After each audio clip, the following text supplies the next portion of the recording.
showing up. As you all know, we're going to be going through materials today, do a full training of that, answer any questions y'all have. I will be starting first in SamplePlan just so we can see what that looks like and understand how it does connect to materials, because there are some key parts that we want y'all to understand so that materials, sample, maybe your conversion factors and frequencies and all of those numbers show up correctly, so you're all sampling the right amount for your projects.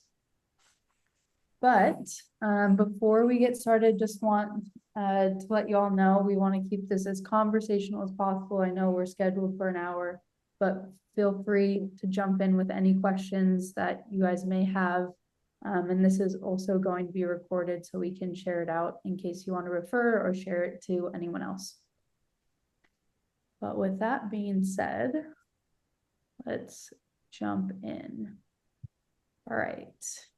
We're going to be looking at HeadLight SamplePlan right now. I am going to be walking through both SamplePlan and materials on web. As most of you probably know, Materials does have an app that's going to be preloaded on your iPads, so you're able to follow along there. Obviously, those of you in the field who are going to be picking up samples and creating sample forms, you'll most likely be doing that on the app itself. They do look basically the exact same, so feel free to pull that up if you'd like. When it comes to SamplePlan, this is going to be a web-based only right now, so you can take a look at this on your computer or the web browser on your iPad.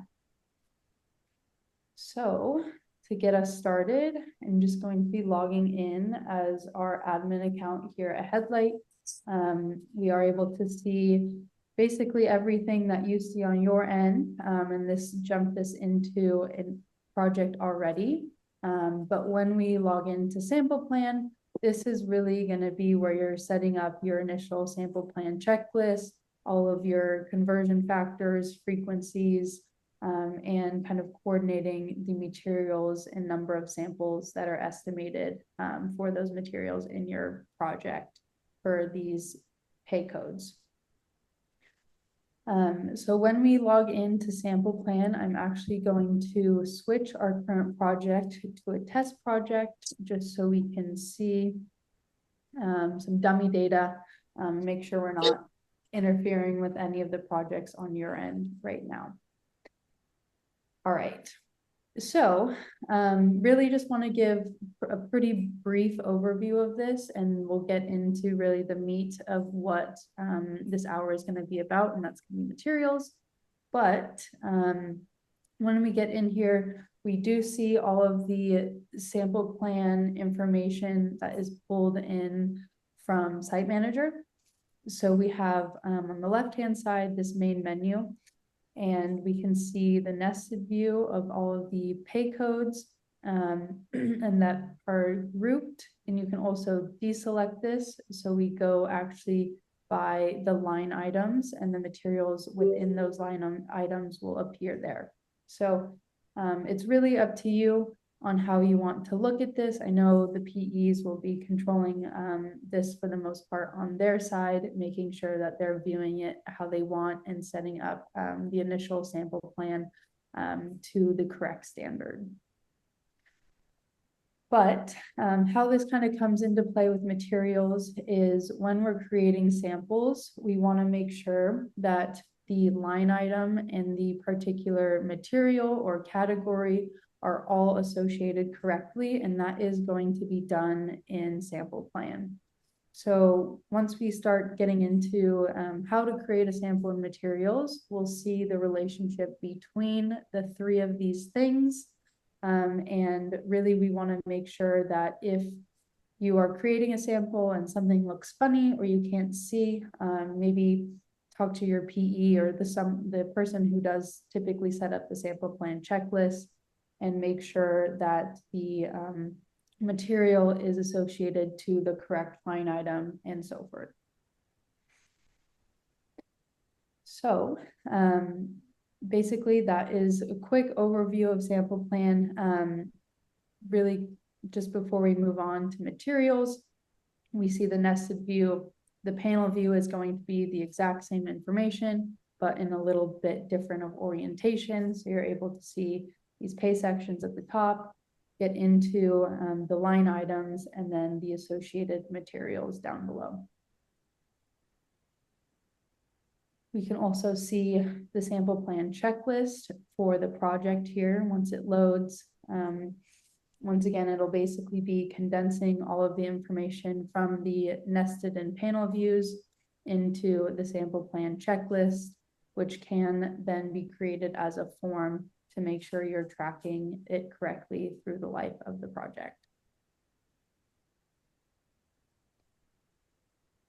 Next up, we have the dashboard, and this will give you a few different views, and we're able to actually, we'll see this again in materials later in this training, but once this loads, you're able to look at all of primarily the samples, if there's any failed samples, and also customize a dashboard view on this as well. So once this loads, we'll be able to see the sample plan.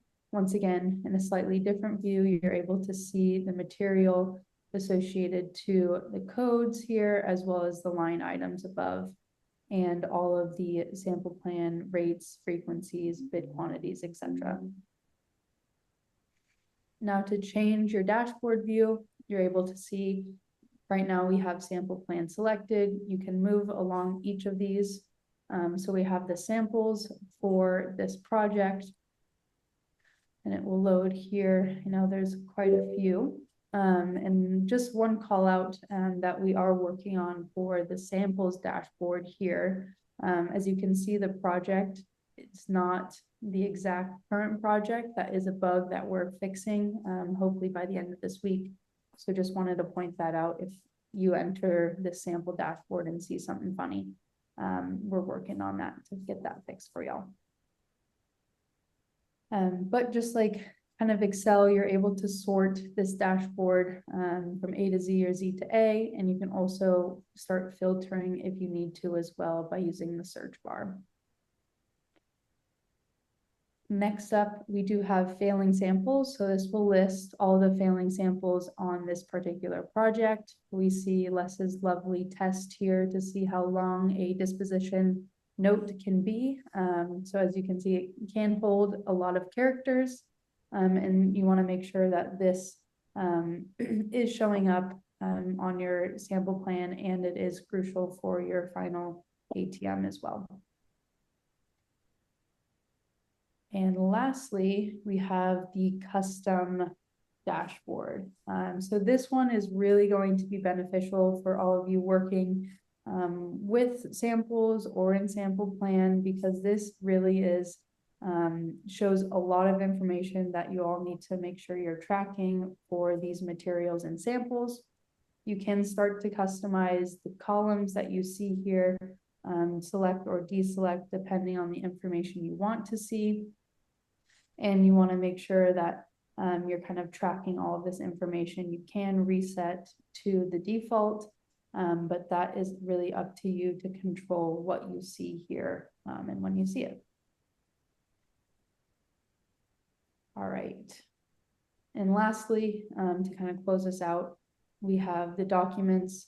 This is basically a pretty standard. You're most likely just going to be seeing the sample plan checklists that are created here. And you do have a little bit of help when it comes to tutorials. You're able to see some short clips or videos or short little how-tos on sample plan if you need additional help. Before we jump into materials, are there any questions on sample plan that may be more on the high level or basic side of things?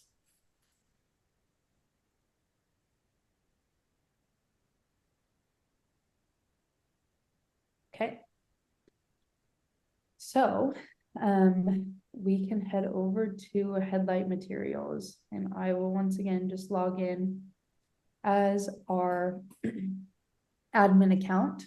So when you first log into materials, like I said, this will be looking very similar to what you see within the iOS app on your iPads. But when you first log in, the sample list that you are met with is going to be a filtered down version of all of the samples that you as a HeadLight user have created. So this is across all of your projects, but it is specific to you as a user. And some key things that we'll go over before how we create samples is just the overlay or outline of the screen we're seeing here. So like I said, you'll see that simple down view of your samples that you've created. We have a search bar, and you can search by a sample name or code or project here. You can also on your iPads, you can search via the QR code number, and we'll also see a way that you're able to scan those QR codes as well. On the left-hand side, we get into more of the menu / creating some of the more pertinent actions. So at the very top, we have this hamburger menu, and once I click that, we'll get a list of all of these pages that we can visit. So at the top, we have find sample. So that's essentially just going to be, once again, a search to find the sample code. This will also be scan a QR code when you open your materials app on your iPad. Then we can hit create a sample. We'll come back to that in a second so we can go through all of the steps there. We can hit samples, and this pulls up the same screen that we logged into. Forms. This will be, once again, all of the forms that you as a user have created on all of the projects that you have access to. We can see in a second how you're able to kind of filter both of these screens that look like forms or samples here in a second, so that you can see all samples or forms created by other users on particular projects, because we know that will be key for when you're either reviewing or entering information / creating forms on samples. I'm going to hop back up to our hamburger menu here, and we got down to forms, and now we'll hit dashboards. I'll select a project. We'll jump to our test. And once again, this will look very familiar because we just took a look at this on SamplePlan. This will be the dashboard that we see for SamplePlan, samples, failing samples, as well as the custom dashboard. So you are able to access all 4 of these in both SamplePlan and materials. So it's just dependent on where you want to see this information. And anything that is underlined is actually a hyperlink. So if I were to select the sample number, we'll see this sample open up in a new tab. And this is on the web. So we'll close that. And so, yes, you're able to see all of the dashboards here. They're going to look exactly the same. You can begin kind of customizing your dashboards here. One thing is that from these dashboards, let's say SamplePlan, you are able to kind of come down your SamplePlan list and create new samples from these specific materials and material codes. But when we create a sample, we'll kind of come back, we'll circle back to this here in a second. Lastly, getting back to the hamburger menu, these 3 other items, we have the SamplePlan checklist. So that's just going to be what we saw in SamplePlan and what is actually here on the screen. And then we have Academy, which will give you some training help, like I said, little short videos or clips on how to really navigate materials, as well as Fieldbook and SamplePlan. All right. But we're actually going to hop to samples again.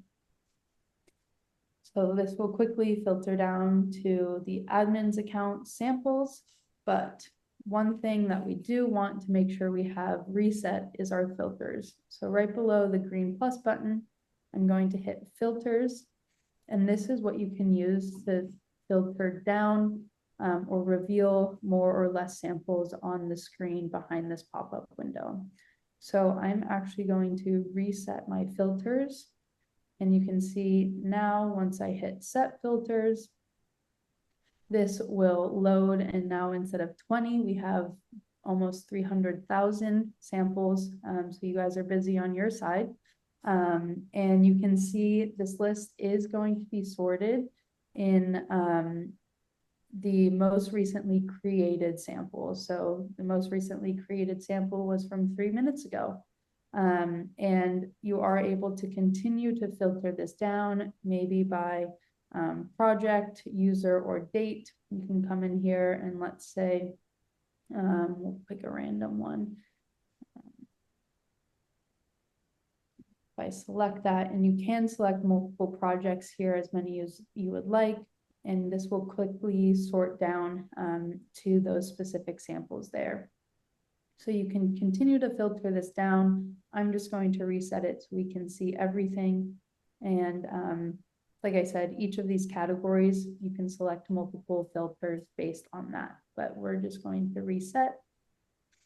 And we'll see that 264,000 pop up. One kind of key thing is when we're using this filter, you can see right now it's black text, and that's because we have no filter set. But if I select a filter, we can see that it actually turns orange or yellow. And that is how you know filters are set. So if you want to make sure things are reset, just make sure you see that black text there. All right. Any questions before we jump into how to create a sample, what fields are involved, and then creating any forms off of that?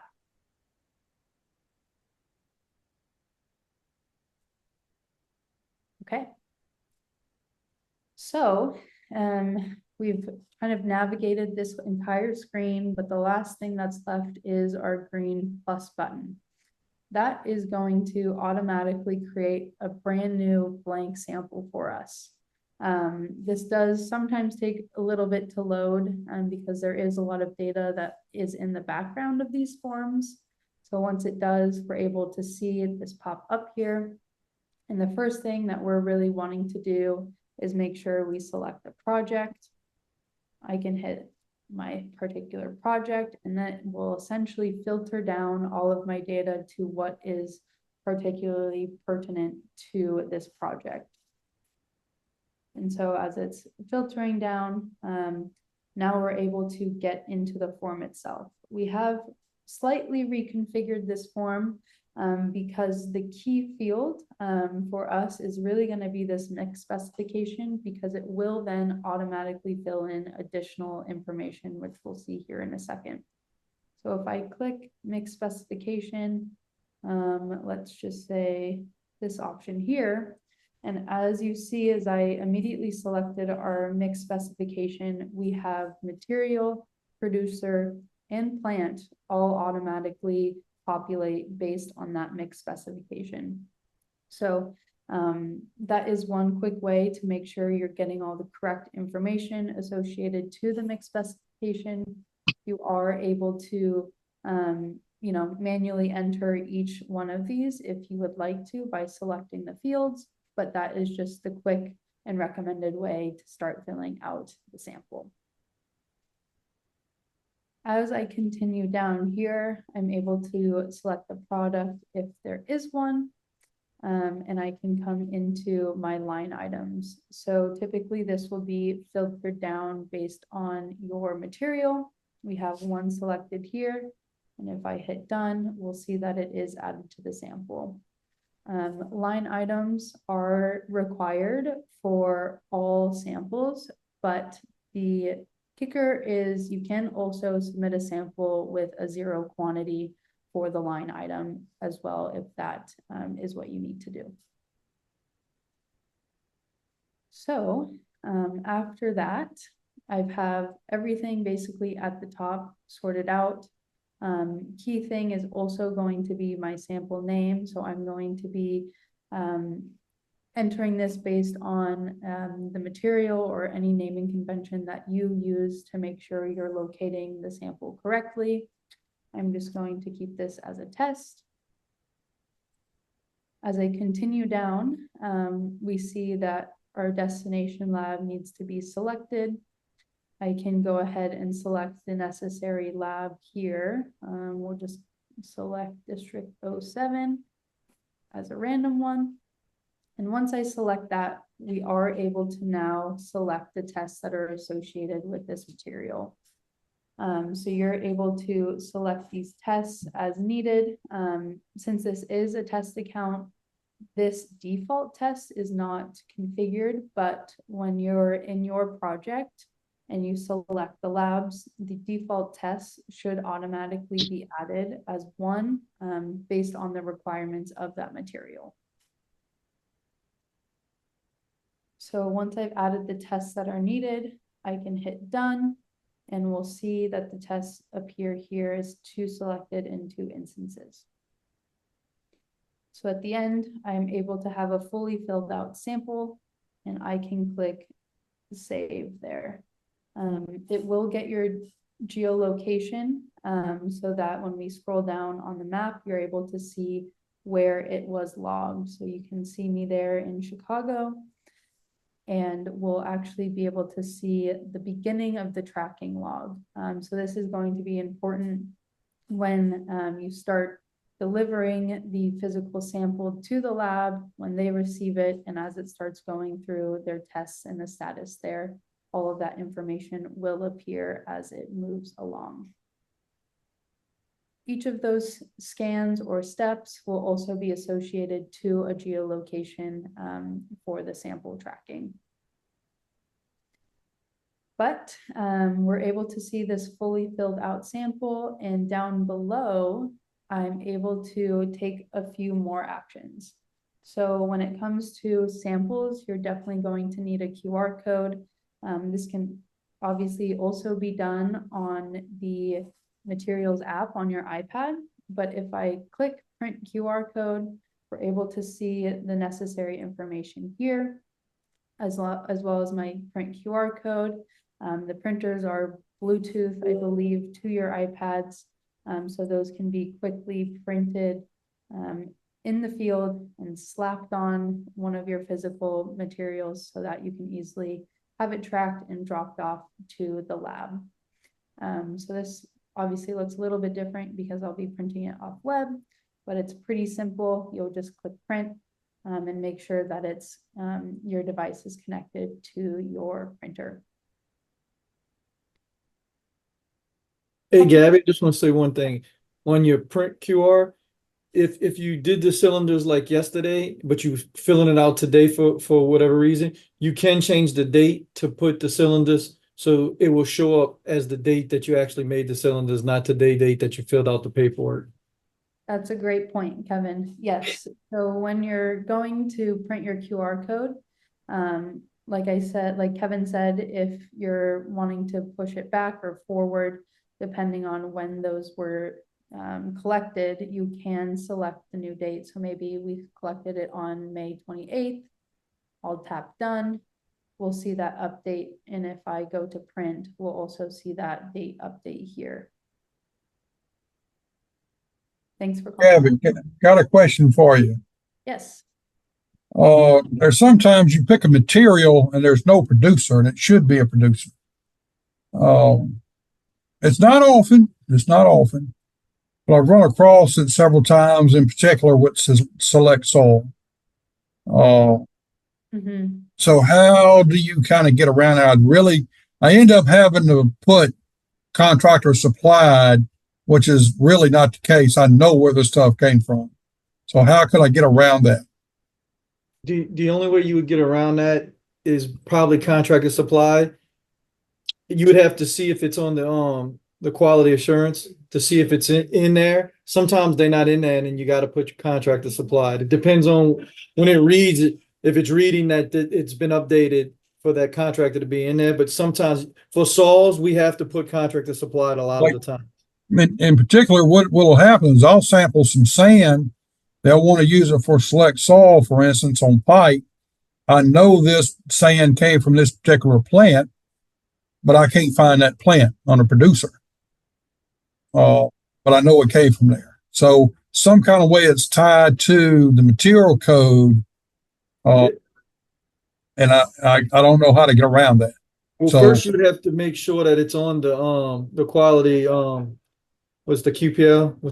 Right. The Yeah, EML. yeah, And it is. It's good. It's just Yeah. something to do. There's a little bit of drop off between.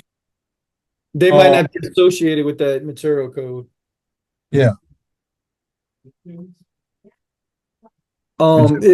If that happens, I'd say email the e-construction team and we can look into it and see Therefore, why it's not popping up. But from my understanding, HeadLight's reading the AML, so it should pop up if it's on there.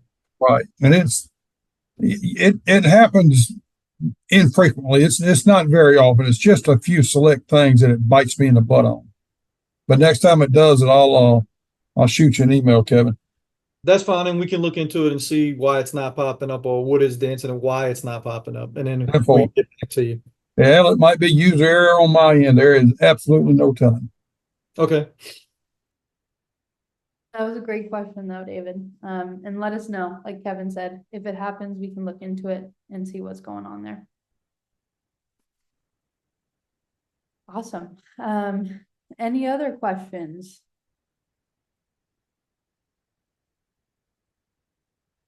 Okay.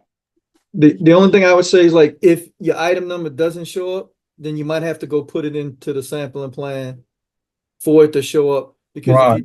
if you don't put an item number, and this is just talking about the jobs that go back to site manager, it won't show up in site manager if you don't put an item number to project.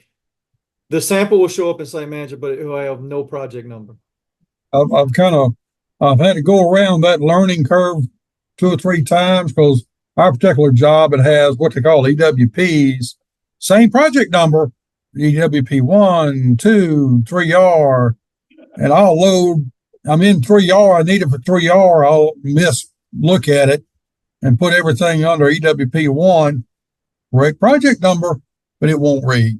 But I went through that one. I also want to bring up, Kevin, you might not have even seen this yet. It's very new. So now HeadLight requires a line item. So you cannot save a sample without a line item. So if you're creating a sample ID and you start filling it out, you get to the line item and nothing shows up, someone will have to update the sample plan so that your line item shows up for you to save that sample. That will prevent you from getting that sample lost out in, site manager world, wherever it goes.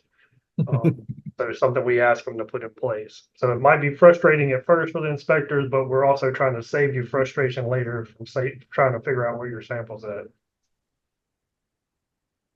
And to Les's point, when you do go looking for a line item and it doesn't exist, or you can't select one, there is a quick notification of, hey, you'll need to add the material to a line item in sample plan, just as a little note.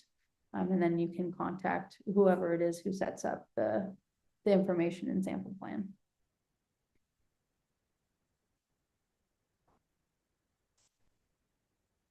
And the only other thing I would say is, like you talked about the default test, just pay attention, because if you might want a proctor, sometimes the default tests don't include the proctor. You might have to add the proctor. So even though it says default and it's got the test you may want, you also may want a proctor. So just pay attention. You might have to check the proctor also if you need a proctor for your job, because sometimes the proctor is not in default.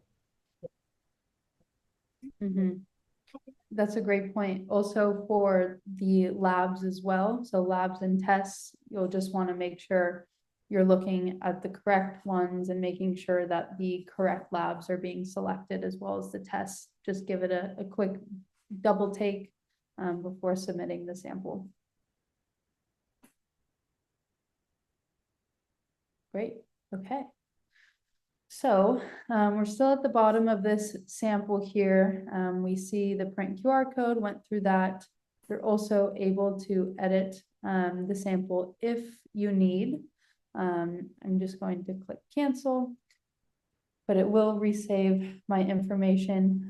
And back to when we did change that sample date, you're able to see when it was changed on that QR code as well.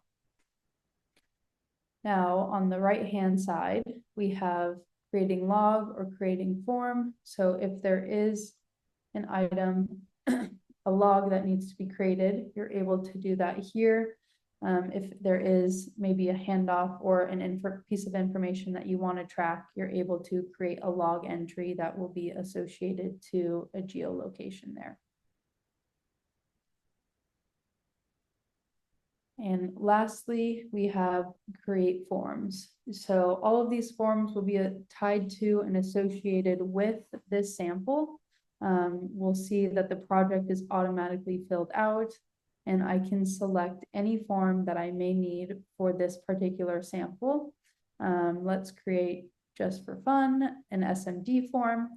I can add a name to this. If you don't add a name, it will default to the type of form. Once I hit create, we're able to see the form populate right in materials, and some information will be pulled from the sample itself into whatever form you are creating. So that is something that does take a second to make sure the form is reading all of the correct information and gathering the data into the correct form place. So once this loads, you'll be able to see the SMD form just as an example. We do have kind of this header on the form. Most forms will have that, and it will populate the test, the sample number, the material code number, and the date. And it also allows you to go into the item number as well if there are multiple. That's why we do have that drop down there. And you can begin entering all of the information on this particular SMD form as well. I can hit save.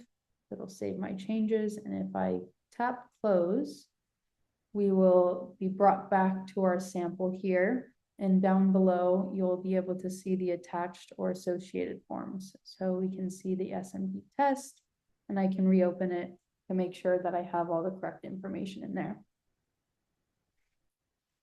You can create as many forms as you need. Most of these will be pulling in the data from the sample, but you can just keep doing that from here if you need those two to be associated.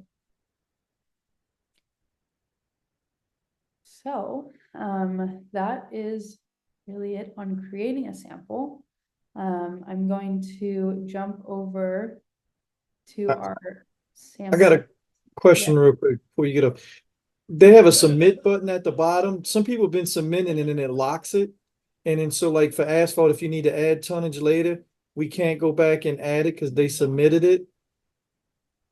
So like, I guess my question is, how would you edit it after it's been submitted and I guess approved or whatever, but the tonnage needs to be changed? Because a lot of times, especially for asphalt, they come back and add tons at a later date. Some people submit it, some people don't. And the ones that submitted it, basically you can't edit the form once it's submitted. So I guess Les might know better than me with this. Are they supposed to be submitted after they fill out the form, or because once it's submitted, it locks and you can't edit it, or maybe it's approved. Whatever happens after the submit, if it's approved, it locks it and you can't edit it. But when they want to add tons, we can't go back and add tons. So I can speak to this. So Okay. that process is really not for us to use right now. And that's what I always recommend, is that you do not submit that form, and especially don't approve it, because it will lock it down, like you're saying. If we were at this point HeadLight only, then that process works fine and the form could just be unlocked later, just like we do stuff in Site Manager. But current processes, that's not necessary. for the information to sync over, you do not have to submit it. As soon as LePave sees the data in the form, it just automatically pulls it over, not if it's in a submitted status. So I always tell people, just don't do that step. Because that way you're not locking it down. It can be unlocked. HeadLight could probably speak to that. So Gabby can go in and unlock that form for you so you can do it. We do not, at the LADOTD side does not have the controls to unlock a form. So anyway, that's the process for now. Later on, it'll be useful for us to actually go through and actually get all of the documents within a project approved, because I think that would be the better way, but just currently we don't need to use it. Okay, I'll let them know because they've been locking it, and then when the tonnage needs to be added, you can't add it. And what the deal is as an inspector, you know, the normal process in field book is you submit your report and you get it approved. And so they're just following the same thing that they're used to with materials, but on the material side, it's just not necessary. Okay, Thanks for bringing that up, Kevin. That definitely needs to be cleared up. Appreciate that. okay, So in general, just do not ever hit the submit button, right? On the material forms, no. Roger that.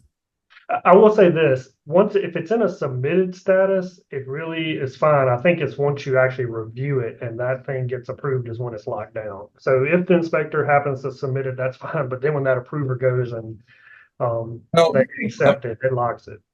now all of that, the review, the draft, I've just been staying away from it like it's got the black plague. Have not been fooling with it. But like moisture density test, you know, they're done in-house, they're approved in-house. I'll put them in, I'll generate the form, it's all good. At what point and how is it one of those buttons that somebody needs to come behind me and say, yep, good to go, it's approved, it passes, shows up in HeadLight as passed? So you're talking about the densities, the soil moisture density? Right. Yeah, so at this point, the submit is not needed for that information to go to LIMS. So LePave's not looking for a submit. It's looking for as long as you have filled out that form, it sees, oh, some work has been done here, and it automatically pulls it over. And so nobody really goes in behind you and does that acceptance of that density, which the acceptance right now, I guess this is what the point you're bringing up. The acceptance right now is still done in LIMS. So when the inspector fills out the density form, the information syncs over to LIMS, but the approval process in LIMS is still there. So someone has to go into LIMS and actually review those tests there. Well, I was after, so we still got to go play in LIMS. Yes. So what we have up to this point is, I think all of the things the inspector has to do has been taken care of in HeadLight. Yeah. But until we get the full HeadLight LIMS system, which is in progress and being built currently, once that's in place, then you'd be actually reviewing and approving those tests in HeadLight. Gotcha. I got a question. This might be a little so when you look under the samples and it says log passed, does that transfer from site manager, or does that code and you have to hit this submit button to make that go from log to pass? So that's just strictly from site manager. It comes from site manager. Okay. So you fill out the form in HeadLight. You do not have to hit submit. LePave will grab that data in the background, put it in the LIMS. Then usually Tech 7 would go in and review the test in LIMS. The PE would have to go in and approve that test in LIMS. Once it's approved, it's passed in Site Manager, and the pass comes back to HeadLight. Okay. And then that would show up on the 2015 or the ATM? That's correct. Yep. Okay. Yeah, and Kevin, if you do see a form that is submitted, the person who created and submitted that form can actually put it back into draft so that it unlocks it. Okay. So you can add the tonnage. So, but like Les said, if it gets passed, submitted to reviewed, then that's when you'd want to reach out to us and we can kind of unlock it for you. Okay. And I'll then- just do like Les said, tell them don't use Yeah. it for now. And then if they need to unlock it, like the one I was looking at yesterday, if they need to unlock it, I'll see if they can unlock it themselves. And if not, I'll reach out to y'all. Perfect. That sounds great. And then just so we can see what y'all were describing for the sample statuses, those are all gonna be tracked in the log. And so this sample was created in HeadLight, but everything that has the LADOTD integration admin next to it, that's all happening in Site Manager. So this was basically passed from HeadLight to Site Manager, and then all of these steps were taking place on that end. All right. I'm gonna jump back to our samples. Going to reset our filters. We're able to see everything here. Couple more things. We're basically almost to the end now.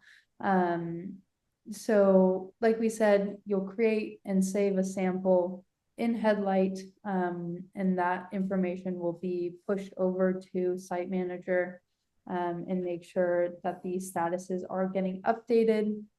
You are able to see the sample plan checklist here. We'll create or select the project. And this is really to make sure that you're staying on track, getting the right number of samples that you need for the project. And you're able to see / print this dashboard if you do need it as well. One piece to note is when we come over to this menu and we navigate back to dashboards, let's select the test again. And we'll see our dashboards reload here, and it will populate on our sample plan dashboard. We're gonna return back to how you can create samples directly from the sample plan. So let's say I wanted to create an asphalt concrete. I can hit this yellow button, and once I do, we'll see a number of these fields auto-populate based on the line item and the material that I did select. So we were within this test project that pre-populated. We have our asphalt concrete material, and then we also have our 0003 line item here. After creating from my sample plan, I can then go ahead and start selecting my mix specification, and have it populate my producer and plant as needed. And then you can continue filling out the sample as we did before, just creating it not from sample plan, but just from a generic form. And you'll do the same thing here. Once you click save, all of the data will be then pushed to Site Manager, and the reviews can be then happening on that side as well.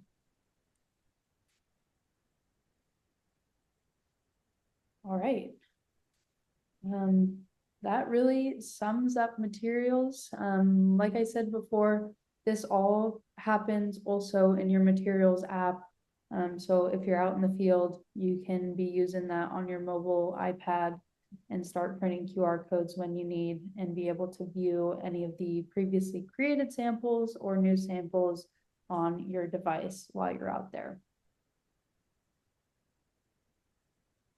I'm going to just jump back to our main screen here, and we can have some room for some questions, if there are any.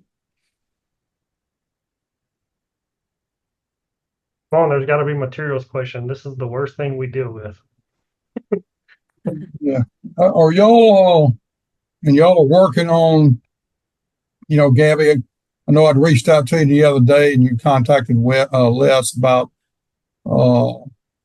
being able to see the most current sample that has changed, right? Yeah, so Les and I, and a few of us talked about it. So Right now, as we all know, this list filtered by the newest created sample. But we are thinking if we go to this filter and possibly under date, or in a new section, we can have sort by most or last updated, so that if you select that and set the filter, this list would be sorted by last updated date. So if a status had changed or a field had been updated, that sample would be put to the top of this list. Gonna be phenomenal. I know you're excited for that one. Yes. Good suggestion too. Les, this is actually a question for you. You had mentioned that now inspectors are going to have to tie each sample to a line item number. Okay. All right. What about like in the cases of, let me give you an example, like pavement markers or the glass beads or the thermoplastic? The district lab goes to their warehouse and samples it to send off to materials lab. Are they going to be forced to do the same thing to tie it to an item, or will they just be able to keep it like generic, like how they're doing right now? I feel Kevin might be able to answer that better than me. I feel like they are probably still using Site Manager to do their sample, not HeadLight. And so their process would stay the same. Yeah, because you don't put an item number. Yeah. You don't even put a project. Yeah, those are more like a global sample for the whole lot of material, correct? Is that right? Yes, that's correct.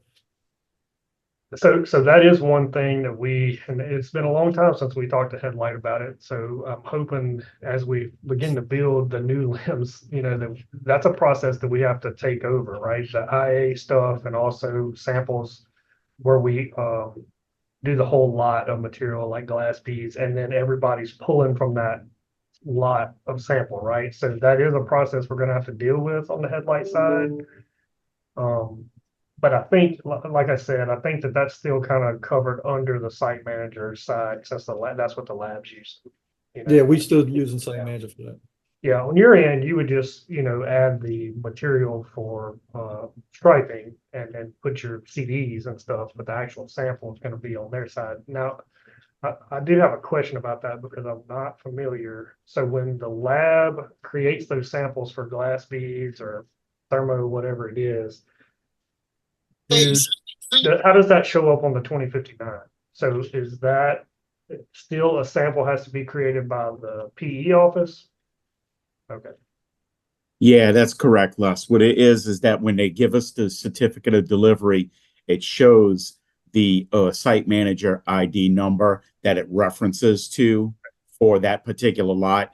And the same thing with the asphalt binders also too. When we get those delivery certificates, it'll show the samples that the refineries send off for their self-certification process and so forth like that. I was just curious. I mean, yes, they are doing it still right now in Site Manager. Just eventually when Site Manager gets shut down, they're not going to be able to really tie it to a particular project like what the PEs have to do. So yeah, that's going to be a process we're going to have to work through. You're right about that. There are, that's the problem with developing software for DOTD, at least what I figured out, right? So you get all the main things covered, and we have all these little side deals that we have to deal with, and they're usually complicated, right? And usually forced upon us, by outside entities, not just us making the rules up, but we have to kind of follow along with what the feds tell us to do also. And so which is usually a good thing, but we just need to, it kind of interrupts our processes, and we have to make concessions for these special cases. So yeah, I'm glad you brought that up because it's honestly been a long time since we talked about that, and we need to make sure that we're including that in our new build. Yeah, because you're talking glass beads, thermoplast, paint. That's a lot of the stuff that we do where you're doing it for the lot, and then like Kevin said, when it gets out in the field, they're referring it back to what we tested. And then once that lot runs out, they're supposed to sample a new lot, and we go out there and sample it. The lab will go out there and sample it again. I do want to say that Hall Hub is getting involved in some of this as well. So Hall Hub is building the portal for DOT, actually not just DOT, it's actually for the manufacturers and the contractors. So what it is it's basically a cloud version of CDs and CAs and CCs. So the manufacturer will be able to upload that document directly to the portal. And when you don't get it, Kevin, from the contractor, you can bypass the contractor, go right to the manufacturer and pull up the one that went to your project, right? So I'll do that every time. yeah, but that's right. We do that anyway, but at least you won't even have to make a phone call. You should just be able to log into the portal and find it. And so with that, I'm hoping maybe we can tie that together as well, so that when we're approving these lots of materials, right, then when you pull the CD, it's subtracting that quantity. And maybe that is what solves that problem,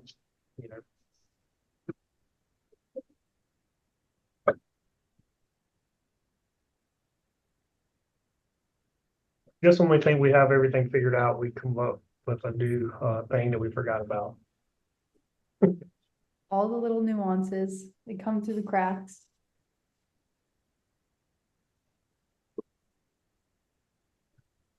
All right. Well, that's all that I had. I tell you what, Gabby, if you want, I'll let you navigate through this. If you want to share some folks what we're doing on one of our projects right now. Sure. Okay, watch. Go ahead and go to your filters. Let's see. And yeah, hold on. Let's see. The filter, it's H.001344. There it is. All right. And if you go and you see like that one where I got it labeled CC and CD and CC ribbed pipe. Yeah, if you click on that.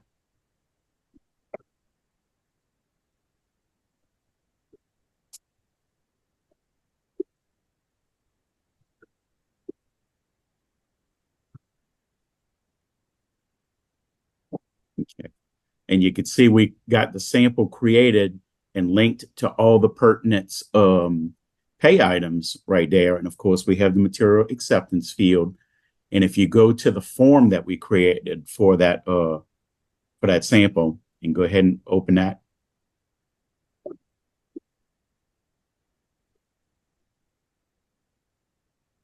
So we have plenty of pipe work on this project.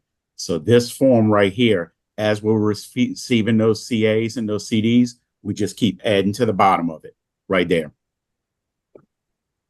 So that's what we received so far. But there's going to be more on the way. So as we're receiving them, we just add to it, and add to it. Nice. We love So you got basically, Kevin, you got one sample ID covering all the CDs and CDs and CCs. Correct. Yes. Like it. Thank you for that. Yeah, Yes. David, we covered that a couple weeks ago. Somebody brought it up and we decided that's probably the best new way to do it. Mm-hmm. And if you stay on that same project, we not only did that with the pipe CDs, also with the piles as well, the steel too, pretty much did the exact same thing. It actually came about because we realized we spent a lot of time on building things that worked for the PE office, right? For building this HeadLight ATM 2059 to turn in. And then when you turn it into the lab, it's really hard to go find the information you need because we didn't consider the viewing part. And so now if the lab can just go into one sample ID and see all of the CDs or CCs or CAs, it makes it a little easier for them. Yep. And you'll see we got the same exact thing right there in the sample what Gabby's in right now.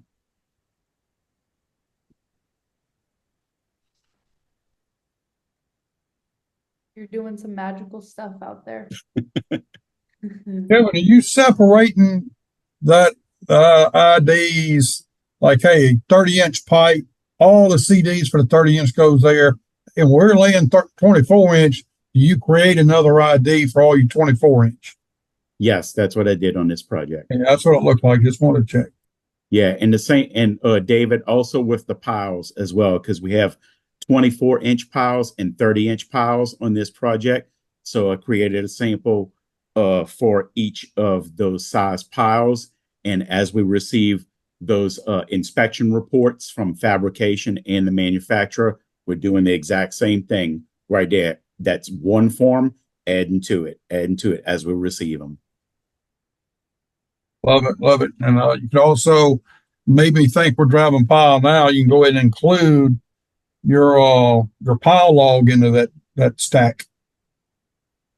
Yes, you can do that too as well. Kevin, are you gonna fix your quantities at the end, or are you gonna just leave them as zeros everywhere? We'll fix them at the end. I don't know if you do what I do, but I used to have to go back into the end and then kind of, depending on how much quantity I entered in the quantity field and then figure out how many items I had to like divide it up. Just kind of massage it in there. Yeah, that's a good word for it. Massage it in there and make it work. That was a great example, Kevin. Appreciate it. All right, 2 minutes left. Anyone else got anything? All right, thanks everyone. Enjoy. Appreciate the it. Hey, Phil. rest of the day. All right, thank y'all. Bye. Thanks, guys. Have a good one.